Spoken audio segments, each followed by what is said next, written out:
থেকে 25 এই বয়স আপনার জীবনকে নির্ভর করে। কিছু লোক আছে যারা এটাকে ক্রস করে যায়, আর ক্রস করার পর যখন সে বুড়ো হয়ে যায়, কাজ করার ক্ষমতা থাকে না, তখন সে নিজের ওপর ঘৃণা করে। সেই সময় না তার কাছে কোনো নিজের ঘর থাকে, আর না এত টাকা থাকে যে সে তার সকল ইচ্ছা পূরণ করতে পারে।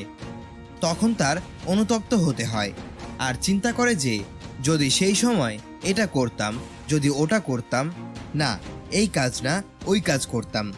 সেই বয়সে পস্তানো ছাড়া আর কিছু করতে পারে না।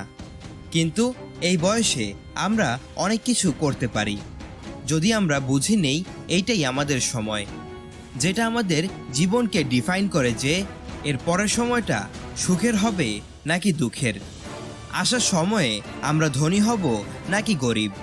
এই ভিডিওতে আমি 4টি এমন পয়েন্ট কভার করেছি, যদি এই বয়সে আপনি এইগুলো শিখে নেন তাহলে হয়তো আপনার সাথে কিছু ভালো হবে, আপনিও কিছু ভালো করতে পারবেন।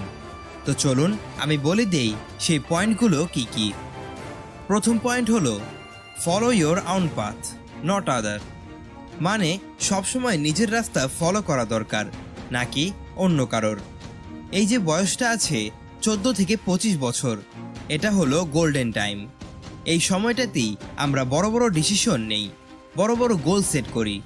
এই জার্নিতে হাজারো মানুষ পাবেন যে আপনাকে উপদেশ দিবে, কিন্তু 2-3 জনই পাবেন যে আপনার সাথে থাকবে। প্রত্যেকটা মানুষ তার মতো করে এক এক উপদেশ দিবে। আমি এটা বলছি না যে উপদেশগুলো ইগনোর করুন, বরং তার থেকে শিখতে হবে, তার উপদেশ শুনতে হবে। শুনুন সবার, কিন্তু করুন আপনার মন যা বলে। আপনাকে কোনো মানুষের ফলো করার কোনো দরকার নেই। যদি মঞ্জিল আপনার থাকে, তাহলে রাস্তাও আপনারই তৈরি করতে হবে, কারণ মঞ্জিলও আপনার, চলাও আপনার, আর যা পাওয়ার তা আপনিই পাবেন। তো কেননা রাস্তা আপনি নিজেই বানান, তো একটা রাস্তা তৈরি করুন আর ভিড় রাস্তা থেকে সরে যান, কারণ এটা সবসময় সঠিক নয়। যে রাস্তায় ভিড় জমেছে সে রাস্তাই ভালো তেমন না। নিজের একটা রাস্তা বানিয়ে ফেলুন আর সেটাকে ফলো করুন বিনা কোনো ভয়ে। দ্বিতীয় পয়েন্ট যেটা আপনাকে মনে রাখতে হবে সেটা হলো ফালতু জিনিসের ব্যাপারে বেশি ভাববেন না। Don't think too much about useless things.